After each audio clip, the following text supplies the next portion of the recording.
Board examination में बहुत सारे विद्यार्थियों के सामने एक बहुत बड़ी समस्या ये आती है कि वह जिस क्वेश्चन के भी आंसर को पढ़ते हैं वह क्वेश्चन के आंसर को समझ भी लेते हैं, लेकिन एग्जामिनेशन में वह उस आंसर को इंग्लिश लैंग्वेज में प्रेजेंट नहीं कर पाते। उन्हें हिंदी में सारी चीजें समझ में आती हैं, पूरी तरह से उनका कॉन्सेप्ट भी क्लियर होता है, लेकिन एग्जामिनेशन हॉल में वह अपने आंसर को नहीं लिख पाते, अपने आंसर को फॉर्म नहीं कर पाते। आज का सवाल दोस्तों यही है कि अपने एग्जामिनेशन हॉल में आप अपने आंसर को इंग्लिश लैंग्वेज में कैसे फॉर्म करें। इसी सवाल पर आज मैं आपसे बात करने वाला हूं। तो स्वागत है मित्रों आपका आपके अपने चैनल एपीएन क्लासेस में, और मैं आपका मित्र उज्जवल उपाध्याय स्वागत करता हूं आपका एक बहुत ही इंपॉर्टेंट वीडियो में। सबसे पहले जान लीजिए, हम जिस भी टेक्स्ट को पढ़ते हैं अगर उसे हम समझ लेते हैं तो कहीं ना कहीं हमारी आधी से ज्यादा प्रॉब्लम 50% ज्यादा प्रॉब्लम सॉल्व हो जाती है। उसका कारण ये होता है कि अब हमें उस आंसर को अपने मीडियम ऑफ आंसरिंग यानी इंग्लिश मीडियम में आपको उसको आंसर करना है। मीडियम ऑफ आंसरिंग आपका इंग्लिश रहता है।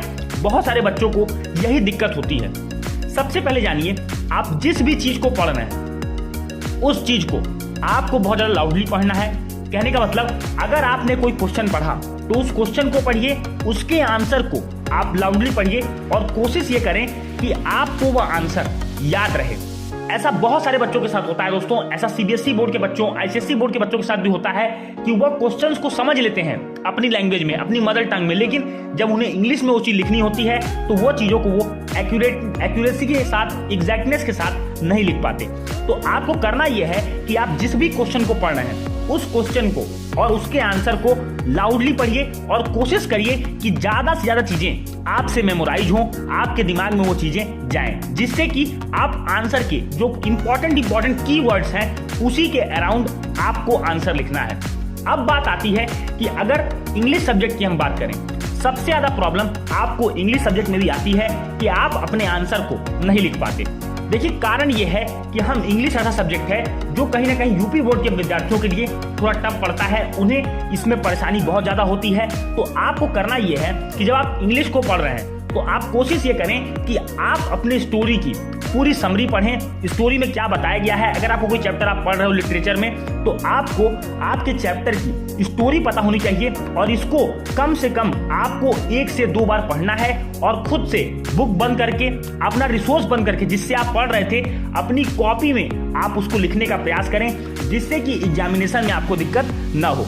आपको करना यह है कि जब आपने टेक्स्ट पढ़ा तो जो इंपॉर्टेंट पॉइंट्स हैं उन पॉइंट्स को रिमेंबर रखिए। देखिए, एग्जामिनेशन में किसी को भी पूरी चीजें कभी याद नहीं होती। इंपॉर्टेंट पॉइंट सभी के दिमाग में होते हैं और उन्हीं इंपॉर्टेंट माइंड पॉइंट्स को याद करके आप अपने आंसर को फ्रेम कर पाते हैं। ऐसा आपको 1 से 2 बार करना है।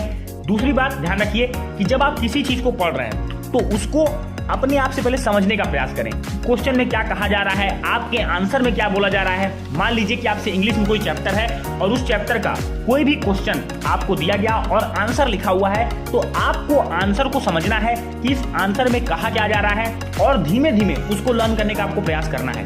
ये आप कैसे कर सकते हो, जब आप किसी भी चीज को, जब आप किसी भी टेक्स्ट को बार बार आप पढ़ोगे तो आपके अंदर ये कॉन्फिडेंस अपने आप आएगा कि आप चीजों को समझ पाओगे। अब बात आती है दोस्तों कि बहुत सारे सेक्शन इंग्लिश में आते हैं, जैसे राइटिंग सेक्शन है, रीडिंग सेक्शन है, लिटरेचर सेक्शन है। इन सेक्शंस को कैसे सॉल्व करें। ग्रामर सेक्शन जो आपका होता है, जो ग्रामेटिकल सेक्शन आपका होता है, उसमें तो अगर आपका कॉन्सेप्ट क्लियर है तो आप ग्रामेटिकल क्वेश्चंस को बना लेते हो, लेकिन जो सबसे ज्यादा प्रॉब्लम आपको आती है वो आपको आती है राइटिंग सेक्शन में और लिटरेचर सेक्शन में। उसका कारण ये होता है कि इनमें हमें अपने वर्ड्स लिखने होते हैं, अपने तरीके से किसी टॉपिक को समझना होता है। देखिए, कोशिश आप ये करें, अगर आपको एक अच्छा राइटर बनना है तो आपको एक अच्छा रीडर भी बनना होगा, तो आप ज्यादा टेक्स्ट पढ़ें। जैसे अगर आपको कोई नोटिस लिखने के लिए आ गया तो आप नोटिस के 3-4 फॉर्मेट्स को देख लीजिए कि नोटिस का फॉर्मेट क्या है, क्या नोटिस के मेन टेक्स्ट में कहा गया है, कहां पर हेडिंग होगी, कहां पर सैल्यूटेशन होगा। ये सारी चीजें आपको पता होनी चाहिए, कहां पर आपका डेजिग्नेशन होगा। ये अगर आपको पास फॉर्मेट आपका क्लियर है तो आप इंग्लिश में राइटिंग सेक्शन में कभी भटकने वाले नहीं हो। हालांकि जब आपको अगर इंग्लिश टफ लगती है तो आप छोटे छोटे सिंपल सेंटेंस बना करके एग्जाम में लिखने का प्रयास करें। बहुत ज्यादा लंबा और कॉम्प्लेक्स सेंटेंस अगर आप बनाएंगे तभी आपके पास एरर होगी। इससे बचना है तो सिंपल और इजी सेंटेंस बनाएं, ज्यादा टफ वर्ड्स का यूज मत करिए, सिंपल वर्ड्स यूज करिए, जिससे कि आप जो चीज लिख रहे हैं वो चीज आपको भी समझ में आए, साथ ही साथ एग्जामिनर को भी आपकी कही हुई बातें, जो आप लिखना चाहते हो, जो आप अपने कंटेंट के माध्यम से बताना चाहते हो, वो सारी बातें एग्जामिनर के माइंड में क्लियर हो। तो आपको यही करना है कि आपको बहुत ज्यादा लंबा सेंटेंस फॉर्म नहीं करना, क्योंकि जब आप लंबा सेंटेंस फॉर्म करोगे तो आपके अंदर से एरर होगा। कोशिश करें कि स्पेलिंग एरर ना हो। इसके लिए अगर आप पढ़ते हो तो कुछ वर्ड्स की स्पेलिंग भी आपको लर्न होनी चाहिए, जैसे टफ वर्ड्स जो आपके टेक्स्ट में आ रहे हैं उनकी स्पेलिंग आपको याद होनी चाहिए। और इंग्लिश अगर आपको राइटिंग लिखना है तो उसका सिर्फ एक ही तरीका है, वो ये है कि रिपीटेटिव रीडिंग करिए, बार बार अपने टेक्स्ट को आप पढ़िए, और जैसे जैसे अपने टेक्स्ट को आप जब पढ़ोगे, जो भी चीज आप लर्न कर रहे हो उसको अगर आप बार बार पढ़ते हो तो आपके अंदर अपने आप ये एबिलिटी आएगी कि आप अपने आंसर को फ्रेम कर पाओगे और अपनी आंसर शीट में आप अपनी छाप छोड़ पाओगे, जो आपके मार्क्स के फॉर्म में आपको कन्वर्ट होके आपका रिजल्ट आपको मिलने वाला है। तो उम्मीद है दोस्तों कि ये जो प्रॉब्लम आपके साथ थी कि आंसर को कैसे फ्रेम करें, इंग्लिश के पेपर में कैसे अपने आंसर को लिखें, ये सारी बातें इस वीडियो के, इस छोटे से वीडियो के माध्यम से मैंने आपकी क्लियर की होगी। अगर आपको वीडियो अच्छा लगा, जो भी विद्यार्थी बोर्ड एग्जाम देने जा रहे हैं, बोर्ड एग्जाम देने वाले हैं, उसमें ये वीडियो जरूर शेयर कीजिएगा। मिलेंगे अपने अगले वीडियो में, तब तक के लिए जय हिंद, वंदे मातरम।